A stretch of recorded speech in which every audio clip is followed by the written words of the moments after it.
I remember everything perfectly. I haven't forgotten any detail. I remember it all, just like it was yesterday.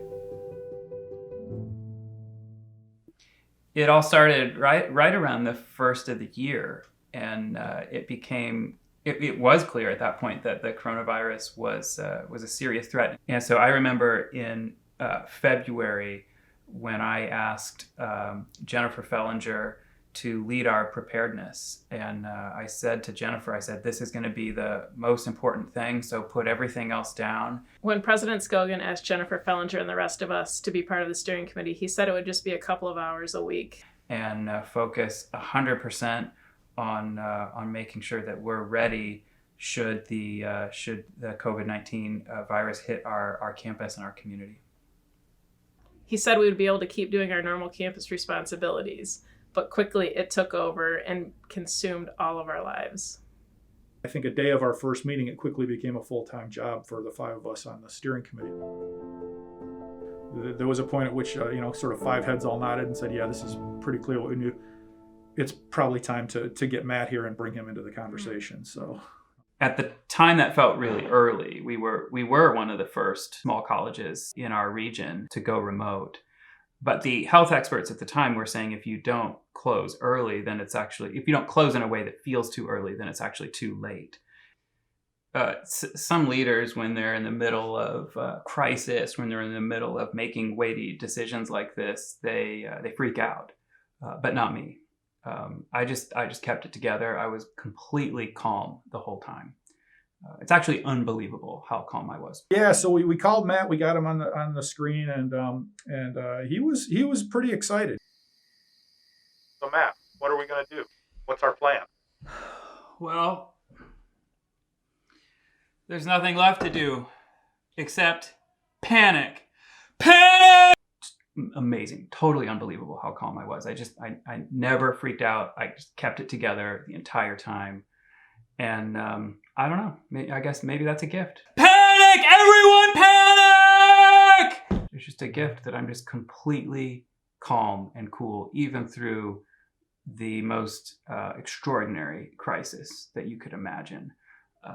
I guess it's just, you see this is just, it's like ice water running through my veins. I'm just the ice man. Just keep it together. I'm just calm all the time. Panic! Panic! Never freaked out. When we sent students home for spring break and we told them that the 3 weeks of classes after spring break would be remote, I think I knew in my gut that it was unlikely that students would return to campus in the spring. I think I just had the foresight to know that pretty unlikely that students were going to be coming back. Bye. Enjoy the break. See you in 3 weeks.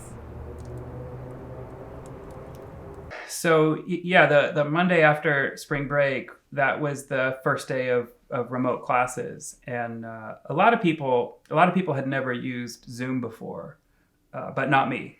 I'd probably been on thousands of Zoom calls before COVID.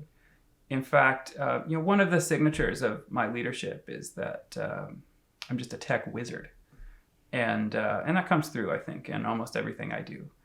And so on that first day of remote classes, I decided to drop in on a few of our classes and just encourage students. President Scogin, he came in and he gave this entire speech, but he was on mute the entire time, which was kind of awkward. I could tell they were very moved and inspired by my words. He was waving his hands and had a whole speech. So we just kind of sat there in silence. Some of them were crying. Some of them were laughing. They were laughing at all of my jokes. And just was a very emotional time together. And I could just tell. I could tell they were very inspired, very moved by the words I had for them that day. It looked like a good speech. We just didn't hear it. So yeah. We did a bunch of Instagram videos over the course of the month of March, just to try to encourage the campus community, and my family loved it. My kids loved being in the Instagram videos. They never once complained about being in the Instagram videos. They just loved it. You're filming another video? Yeah, just say hope.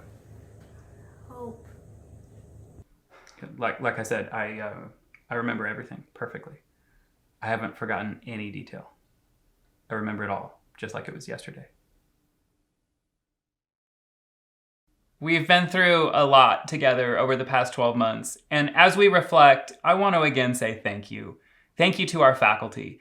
Because of you, our students are learning and they're having transformational experiences. Thank you to our staff. Because of you, our operations have been run with excellence and our students have been supported. And thank you to our students. You've shown remarkable commitment and determination over the last 12 months. As we reflect back, we also look to the future. Surely we're closer to the end of this than we are to the beginning. And as we look to the future at Hope, we're planning. Our intention is to resume normal operations here at Hope College in the fall. And we look to that day with confidence. Confidence because while there's still uncertainty, we know that we are stronger today than we were a year ago.